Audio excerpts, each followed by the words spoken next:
My father was once a revered herbalist in a quiet village nestled beneath the shadowy Thien Cam Mountains. People came from miles away seeking his remedies, his wisdom, his hands that healed. But everything changed on the night of the black moon. That was when he had the dream, a vivid, pulsing vision of a woman emerging from the river, her body pale as bone, her eyes glowing green like emerald fire. Her hair shimmered like wet silk. Though it was not hair at all, it was made of scales. He told my mother about it the next morning, smiling with a strange reverence, like he had touched something divine. She laughed it off, until the scratches began to appear, first small ones on his neck, then deeper welts along his chest and thighs, as though something with claws had embraced him in sleep. And the sheets, soaked every morning with a cold, viscous slime that smelled faintly of earth and decay. He claimed she visited him each night, whispering secrets about death, rebirth, and eternal union. Then one day, he vanished into the forest. He returned at dawn, pale, trembling, but elated. In his satchel, he carried strange herbs and a silver fang, long, curved, dripping with venom. "She's real," he said, "and she's bearing my child." My mother screamed, accused him of madness, but he only smiled, distant, calm. Days later, he brought the creature home, a massive white serpent with sapphire eyes, slithering gently along his body. He built her a nest in the cellar, forbade anyone to enter, and began to sleep beside her. He fed her live rats, sang to her in a foreign tongue, and sometimes moaned through the thin walls of our house in ways that made my blood run cold. Then came the night of fire. I woke to smoke, rushed downstairs, and found him pouring oil across the nest. Dozens of leathery eggs lay piled within it, pulsing faintly. "They must not hatch," he shouted, voice shaking. Then he lit the flame. The fire swallowed the room. The serpent thrashed, bleeding, screaming not with sound but with a psychic anguish that rang in my skull. Her gaze met his, burning with hatred beyond human comprehension. In that moment, something ancient was unleashed. That night, as I lay trembling in bed, I dreamt of eggs cracking in fire, of a pale hand rising from the ashes, and of a voice that slithered through the dark. Blood must repay blood. After that night, my father changed. His hands, once steady and warm, now trembled constantly. He no longer walked with confidence but with the weight of something unseen pressing on his shoulders. He said little, but when he did speak, his words came in whispers, as if he feared someone, or something, might be listening. The cellar was now a blackened ruin, but the air around our home remained thick with an invisible presence. At night, I would hear hissing just beyond the walls, and sometimes, a dragging sound, like scales scraping across stone. The villagers began to avoid us. Even the bravest among them muttered of curses, of unnatural omens. My mother lit incense each evening, muttered old prayers, but the smoke never lifted the dread. Instead, things grew worse. One evening, as the sun bled behind the mountains, my father wandered into the forest again. Hours passed. Then, just as twilight settled in, he came rushing home, soaked in sweat, his eyes wild. He slammed the door shut and dropped to the floor, gasping. "He's coming," he said. He saw what I did. I asked who. He didn't answer, only stared toward the forest. I followed his gaze and saw it too. Two glowing eyes, yellow and ancient, watching us from between the trees. They didn't blink, they didn't move, but they were alive, and I felt them crawl beneath my skin.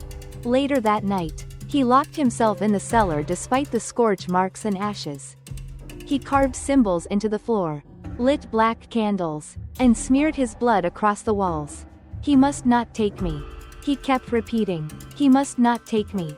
But it was too late. The bond had already been broken, the bloodline already cursed. It happened just past midnight.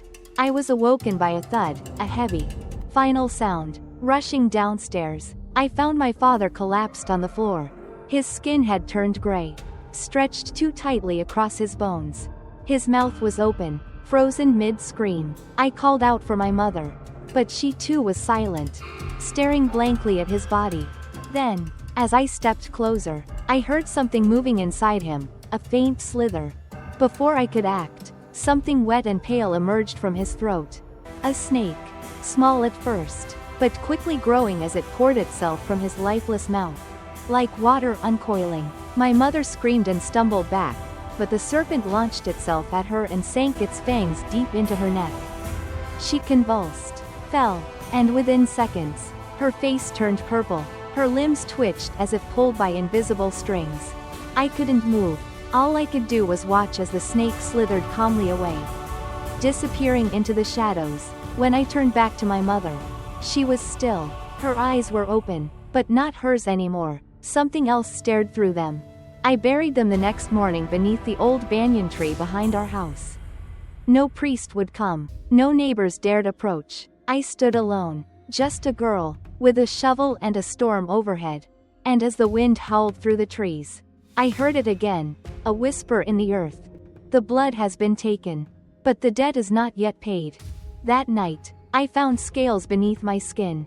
The first scale appeared on my neck, barely noticeable, like a patch of dry skin. But by morning, more had emerged along my back, glinting faintly under the candlelight like silver shards embedded in my flesh. I scrubbed until my skin bled, but they would not come off. Worse, I could feel something beneath them, shifting, coiling, growing. It wasn't just physical. I began to dream in a language I didn't understand, waking with ancient syllables on my tongue. I saw temples swallowed by jungles, rivers full of bones, and a throne of stone where a crowned serpent sat in judgment. I tried to run. I left the village with nothing but a bag of rice, my mother's locket, and my father's serpent fang wrapped in cloth. But the dreams followed. The voices never stopped. When I passed lakes or rivers, the water would ripple. Even without wind, animals avoided me. Children cried if they looked too long into my eyes. And then the voice came, not in a dream, but in the waking world. You carry his mark. It hissed from the darkness. Daughter of the Oathbreaker. The debt must be paid in full. I fell to my knees, sobbing, but the ground beneath me only pulsed, like breathing. A blind monk found me on the outskirts of Zan Nha forest, where the mist clings to the trees like skin. He said nothing of my appearance, only nodded and beckoned me to follow. We walked for hours until we reached an ancient temple, nearly devoured by moss and time. Inside, the walls were covered in carvings, snakes, thousands of them, winding in spirals toward a central symbol, a woman kneeling before a serpent king. The old gods are not gone, the monk whispered, they only wait, and you are the key to his return. He told me of the Serpent King, Exavong, an ancient deity exiled to the underworld after he took a human lover and bred abominations. The bloodline was cursed, marked to serve him until one was worthy to bear him back into the living world. You are the last daughter of that line.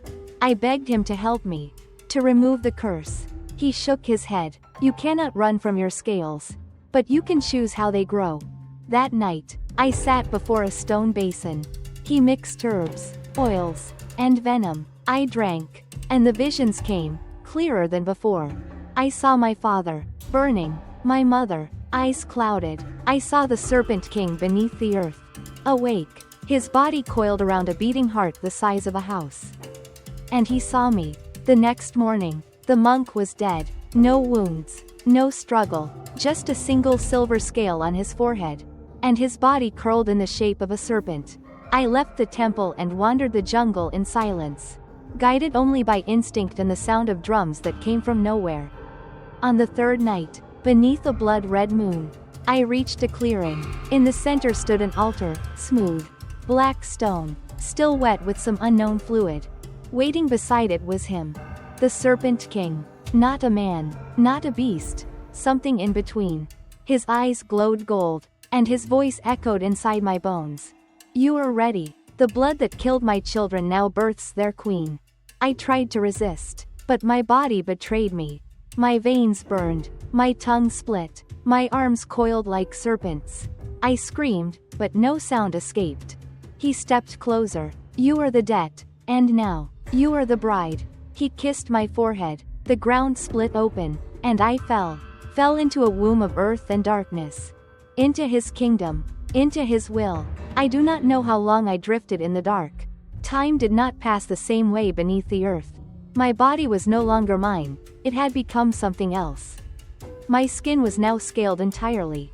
A mosaic of silver and white. Smooth yet unyielding. My eyes saw in the dark. My breath carried venom. Around me, serpents slithered in silence, coiling like disciples around an altar. At the center of it all stood the throne of scales. It pulsed, alive, constructed from bones and shed skins, soaked in blood both divine and cursed. Upon it sat the Serpent King, coiled in glory, his voice like a thunder wrapped in silk. "You will take your place beside me," he whispered. "You are no longer the daughter of man. You are the queen of rebirth." I felt the weight of it then, the legacy, the bloodline, the curse. My father had betrayed him. My mother had watched in silence. And now, I was the payment, but I also felt something else, power. Ancient and coiled, awakening inside me like fire beneath the sea.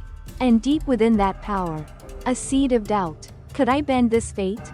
Could I rise, not as a slave, but as a queen in my own right? The Serpent King placed a crown of living snakes upon my head.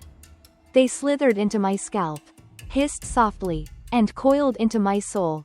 That night, the underground temple echoed with drums of bone and fire. The wedding of death had begun. The ceremony was nothing like I imagined. There were no chants in human tongue, no sacred vows, only the shedding. I was laid upon the black stone altar. Around me, thousands of serpents hissed in harmony, their eyes glowing like dying stars.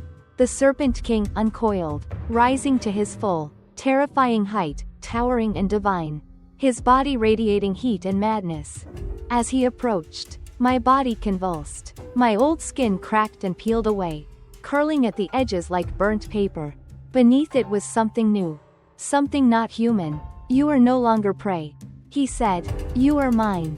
His fangs pierced my shoulder, not to harm, but to mark. The venom burned through me, rewriting my very blood. I screamed, but it was not pain, it was release. I saw visions then. Every woman who had borne his mark, every man who had defied him. Entire lineages turned to dust beneath his wrath. And at the center of it all, a single truth. The debt never ends. It simply transforms. When the ritual ended, I stood, not as a girl, not as a victim, but as his bride. Crowned in blood, my tongue forked with prophecy. The temple shook, the snakes bowed, and the world above began to crack. The earth split open with a sound like thunder weeping. From the depths, the Serpent King and I emerged, not as shadows, but as gods. The village that had once shunned me now trembled beneath our gaze. Crops withered, wells ran dry, the air turned thick with the scent of scales and ash. They had forgotten the old gods, but now, they remembered. One by one, they came, on bleeding knees, offering livestock, coin, even their own children, but I did not want their worship. I wanted understanding. I entered the house where I was born.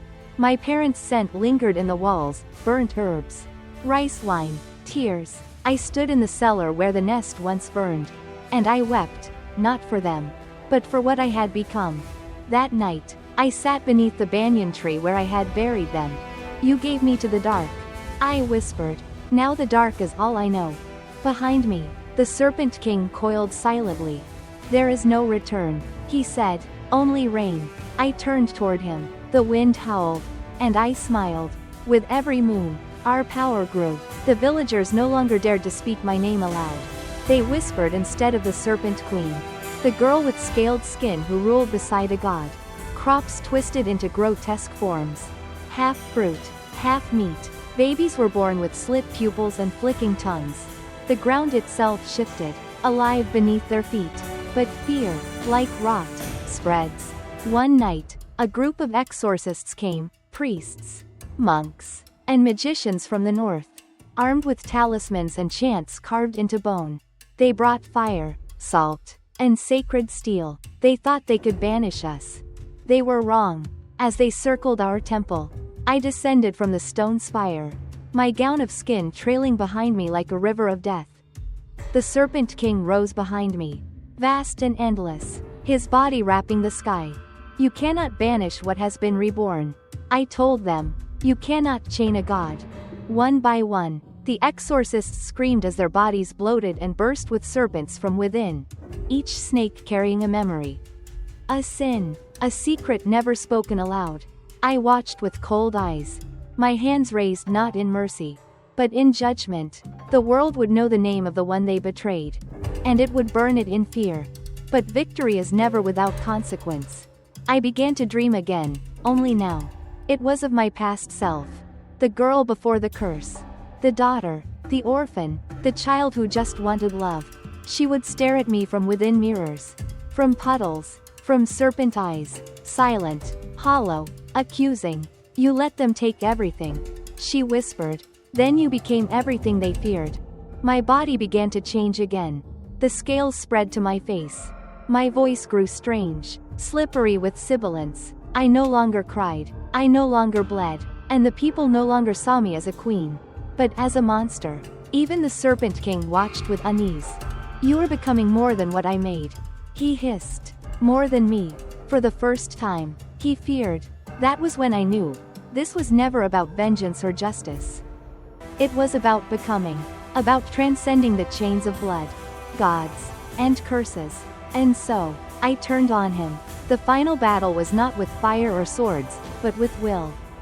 The temple crumbled as we fought, our screams shaking the mountains. Lightning coiled around our bodies. Thunder echoed through the bones of the earth. He tried to crush me with coils of darkness, but I had become lightless flame. I tore through his flesh with the fang my father once carried. This is the price of betrayal, I whispered, and the gift of pain. With one last strike, I plunged the silver fang into his heart. The Serpent King roared, not in rage, but in relief. His body unraveled into mist. His crown fell to the earth with a hiss. And the thousands of serpents bowed one last time, to me. I stood alone in the hollow world beneath the roots of reality. No more gods. No more debt. Only me, the Serpent Queen. Born not from prophecy, but from suffering. I rebuilt the temple not as a place of worship, but of silence. And there I remain, watching, waiting. For those who dare tread paths they do not understand. For those who think power has no price. The Serpent King writhed beneath me, his form unraveling like mist caught in the morning sun. My hands trembled, silver-scaled fingers slick with divine blood. I could end it now. One final strike, one final breath. The throne would be mine. Forever. But something inside me stirred. A memory, small, fragile. My mother's laugh. The warmth of a rice bowl in winter. The lullaby she hummed as she brushed my hair. You are not just what they made you. The memory whispered. You are what you choose to become. I stepped back. The Serpent King raised his eyes, ancient and full of disbelief. For the first time, he saw me, not as his bride, not as a vessel, but as something beyond him. Why, he hissed. You have the power. I nodded. Yes. But not all power must be used to destroy. I placed my hand on his brow. And instead of venom, I poured forgiveness. Light bloomed from within him, warm, golden, eternal. His monstrous form dissolved into 1,000 butterflies of silver light, rising into the air like prayers finally answered. His curse lifted from the world. The scales fell from my skin like dry petals. The earth healed. Rivers ran clear. The villagers awoke from their fear, unsure if it had all been a dream. Babies born that year had no forked tongues, only bright eyes full of wonder. And I walked into the mountains. Not as a queen, not as a goddess, but as a woman, free at last. I built a small home near the misty edge of the forest, where I grew herbs and spoke to birds. Children would come, asking for stories. I would tell them of dragons, of kings, of brave girls who chose kindness over rage. And sometimes, at night, I'd hear the soft rustle of scales in the wind. Not a threat, a memory, a friend.